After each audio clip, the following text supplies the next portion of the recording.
जंगल में बाज पक्षी का खौफ चारों तरफ फैला हुआ था और सभी पक्षी मंदिर में दुर्गा माता की पूजा भी कर रहे थे, क्योंकि उसी समय नवरात्रि भी थी और सभी पक्षी आपस में मिलकर दुर्गा माता के 9 रूपों की वंदना करते हैं।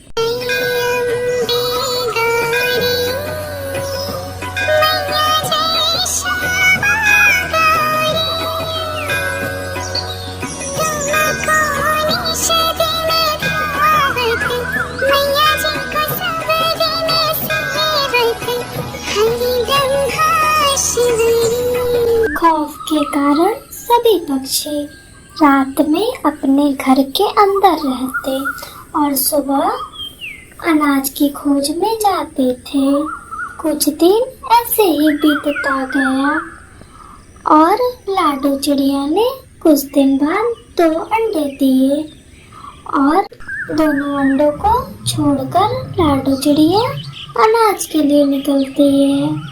तभी उसके घोंसले में बाज पक्षी आता है और उसके घोंसले में लाडो चिड़िया को ना देखकर बस बोलता है, अरे लाडो चिड़िया तो यहाँ नहीं है, चलो मैं इसका अंडा चुरा कर खा जाता हूँ और जब वो रोएगी तो बड़ा मजा आएगा।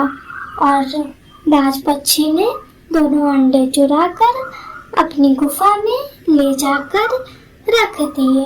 शाम हो जाने पर लाडो चिड़िया अनाज लेकर जब घर आती है तो देखती है कि उसके अंडे नहीं रहते हैं और वह समझ जाती है कि यह काम हो ना हो बाज पक्षी का है और वह दुर्गा माता के सामने रोते हुए कहती है, हे माँ, आपने मुझे इतने दिनों की तपस्या के बाद 2 अंडे दिए और उसे भी बाज पक्षी ने चुरा लिए। कृपया माँ, आप मेरी मदद कीजिए। इतना कहकर लाडो रोती है। तभी दुर्गा माता उसके सामने प्रकट होती है और कहती है, लाडो, ये वह बाज पक्षी अभी तुम्हारा अंडा नहीं खाया है और ना ही उसे किसी प्रकार की हानि पहुंचाई है और तुम अभी जाओ और उस बाज पक्षी की गुफा से अपना अंडा उठा लाओ। लेकिन माँ, वो तो बहुत खूंखार है, वो तो हम सभी को मार डालेगा। इस पर दुर्गा माता बोली, मैंने तुम्हें अपनी दिव्य शक्ति दी है और तुम जाओ और अपना अंडा बचा लो। तभी थोड़ी देर बाद वहाँ कबूतर आता है और लाडो लाडो, मेरा अंडा भी बाज पक्षी चुरा ले गया है, चलो उसे चलकर हम ढूंढते हैं। और लाडो बोली, अभी मुझे दुर्गा माता ने दर्शन दिए हैं और उन्होंने कहा है कि हम अपने अंडे जाकर बचा लें। चलो हम बाज पक्षी की गुफा में चलते हैं और अपने अंडे बचा लेते हैं। और दोनों शाम में बाज पक्षी की गुफा की ओर जाते हैं और अपने अंडे देखते हैं कि बाज पक्षी वहाँ नहीं है और सभी अपने अपने अंडे उठा लेते हैं और दुर्गा माता को धन्यवाद देते हैं और फिर अपने घर चले आते हैं। और सभी नवरात्रि के आखिरी दिन सभी दुर्गा माता की भव्य आरती और पूजा करते हैं, साथ ही उनका भजन गाते हैं।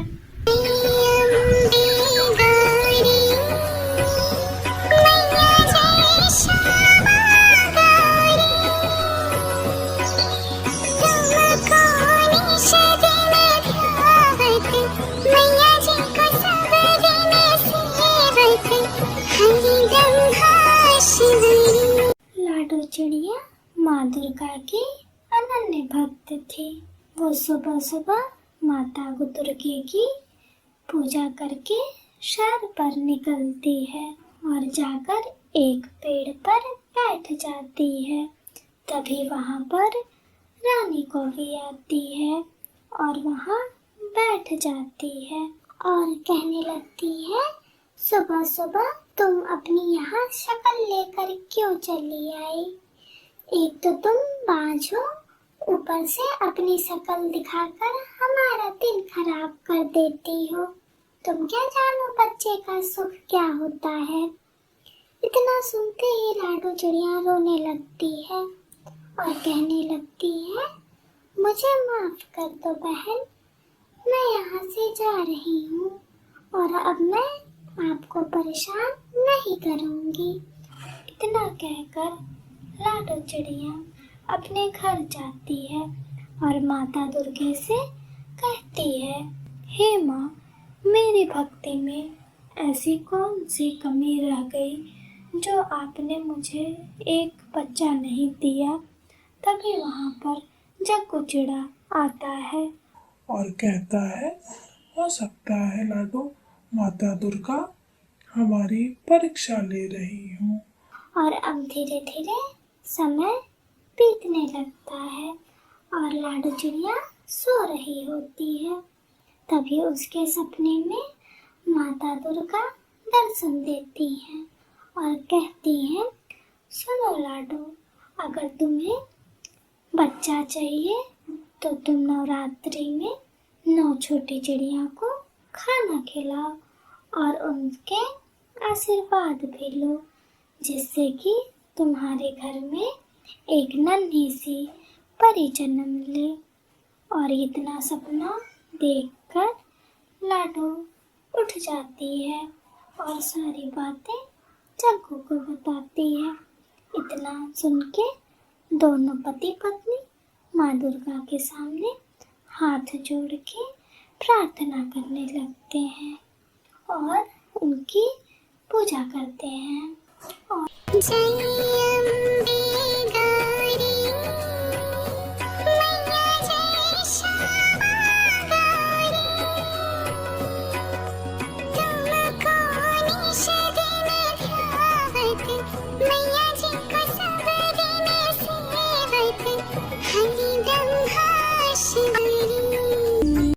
अगले दिन जब सुबह होती है तभी लाडो 9 छोटी चिड़िया को बुलाकर खाना खिलाती है। तभी घर के बाहर उसकी दोस्त सुंदरी चिड़िया आवाज लगाती है और लाडो से कहती है, क्या हुआ लाडो, तुम बहुत उदास लग रही हो। लाडो बोली, आज माता दुर्गा मेरे सपने में आई थी और उन्होंने मुझसे कहा है कि वह मुझे एक कन्या देंगी। इतना सुनकर सुंदरी चिड़िया बोली कि आज माता दुर्गा मेरे भी सपने में आई थी और उन्होंने कहा है कि मैं तुम्हें अपना अंडा दे दूं और मुझे पूरा भरोसा है कि तुम मेरे अंडे को अपने जान से भी ज्यादा देख रेख करोगी और तुम मेरे अंडों की देख रेख करोगी। लाडो चिड़िया अंडा लेकर अपने घर में जाती है और उसकी देख रेख करने लगती है। धीरे धीरे समय बीतने लगता है और उसमें से एक छोटी चिड़िया निकलती है। यह देखकर लाडो बहुत खुश हो जाती है और वह दुर्गा माता की आरती करने लगती है। कुछ